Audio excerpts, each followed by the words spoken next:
시청자 여러분 안녕하십니까? 황셰프의 요리 교실입니다. 자, 여러분 한국에서 가공육, 즉 햄, 소세지 중에서 제일 많이 팔리는 제품이 뭔지 아십니까? 2020년에 매출 4,500억 단일 품종입니다. 판매량 12억 개, 국민 1인당 연간 24개를 먹고, 그리고 가공육의 시장 점유율 60%를 차지하는 게 CJ에서 나오는 스팸이라고 합니다. 자, 그래서 CJ 스팸은 한국의 프리미엄 제품이라고 소개를 했죠. 캔 하나에 한 4,000원대 하지 않습니까? 작은 게요. 그러니까 스팸이라는 거는 상당히 비싼 가공육에 속한다고 할 수 있죠. 자, 스팸이 미국의 이제 시작이 호멜사라는 회사가 1891년에 세워졌습니다. 자, 근데 이 미국의 호멜사가 1937년 7월 2차 대전이 막 시작되기 직전에 스팸이라는 이 가공육 파란 깡통을 내기 시작했죠. 자, 그런데 이것이 이제 2차 대전 때 1억 개가 각종 전장의 병사들 보급품으로 갔습니다. 자, 원래 스팸에는 돼지 가공육, 그리고 이제 전분, 아질산염, 물, 소금 이렇게 들어갔습니다. 그래서 이 돼지 가공육이라도 실제 이 돼지고기가 아닌 다른 고기가 섞여 있는 거 아니냐 이런 소문까지 많았죠.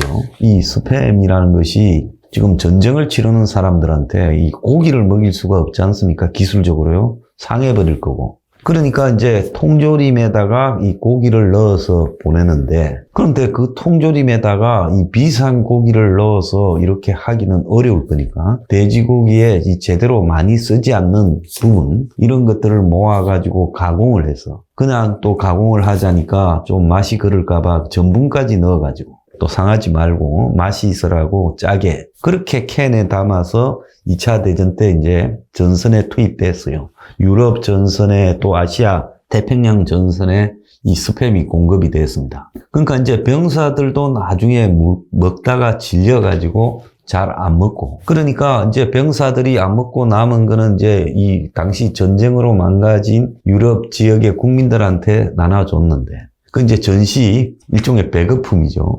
그 사람들도 고기를 먹다가 이 스팸을 먹으니까 맛이 형편없으니까 아예 그냥 2차 대전이 끝나고 난 이후에 스팸이라는 것이 저질육 가공품의 대명사가 되어버렸습니다.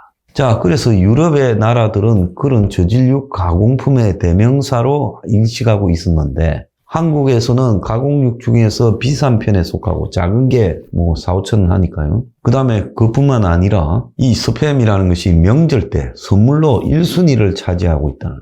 그러니까 굉장히 신기한 눈으로 보고 있었죠. 한국에서 꾸준히 많이 팔리다 보니까 관심을 외국인 언론들이 계속 가지고 있었고, 한국은 왜 그럴까? 한국은 저 스팸을 어떻게 먹을까? 이러다가 이제 이 스팸에 기반을 둔 다양한 요리들이 이제 일본도 퍼지고, 홍콩도 퍼지고, 멕시코도 퍼지고, 미국도 퍼지면서 스팸 요리 전문 식당까지 생기게 되는 지경이 되었습니다. 자, 어쨌거나 한국은 전쟁 후에 먹을 게 없을 때 이 스팸이 다른 소세지나 베이컨 등과 함께 미군 부대에서 버려지는 음식으로 만드는 부대찌개의 핵심 재료로서 이제 들어가고, 그러면서 부대찌개가 널리 알려지게 되면서 스팸이라는 음식이 한국 국민들한테는 미군들이 먹는 음식이다라고 인식되며 고급 식자재로 알려지게 됐다. 이렇게 이제 퍼졌습니다.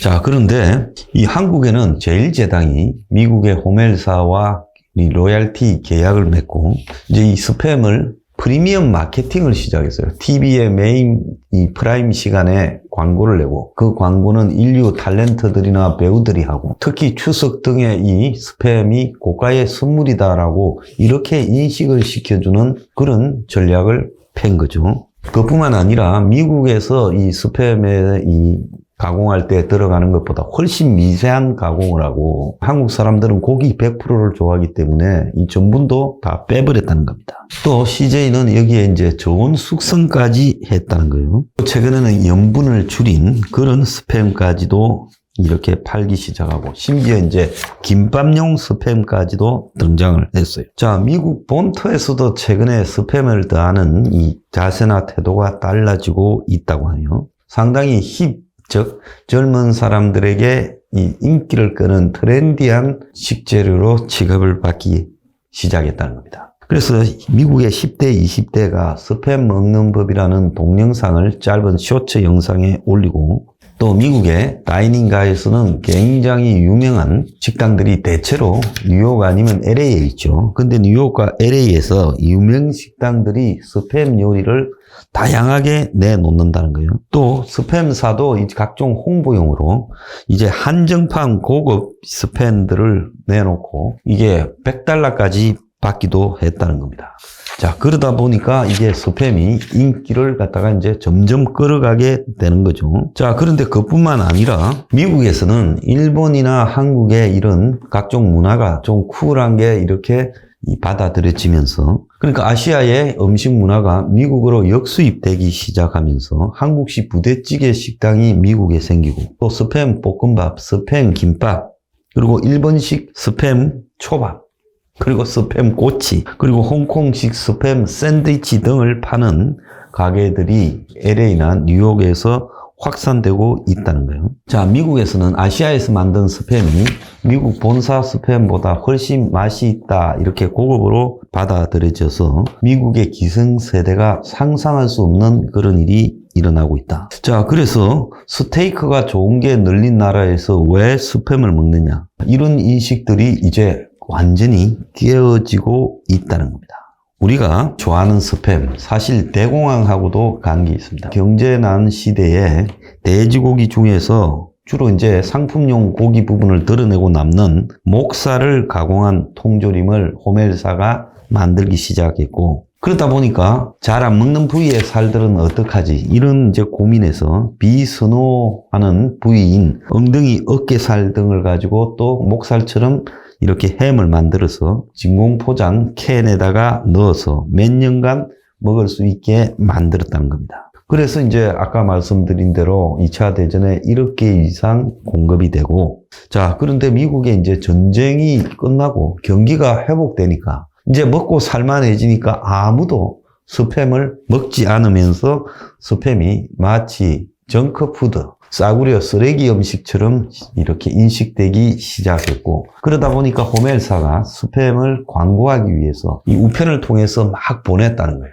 지금 이메일상에 광고용으로 막 들어오는 그 메일들을 스팸 메일이라고 하는 말도 과거에 이 호멜사가 우편으로 막 이렇게 전단을 살포한 것이 기원이 되었다고 합니다. 자, 그런데 하나 재밌는 것은요, 항상 어떤 세계적으로 유명해진 음식이나 뭐 또 유명해진 사건이 등장하면 그 박물관이 주로 생기고 관광지가 되고 그러죠. 자, 스팸의 그 호멜사도 지금 미국의 미네소타 오스틴, 미국 미네소타주는 뭐 날씨도 춥고 별로 볼 것도 없죠.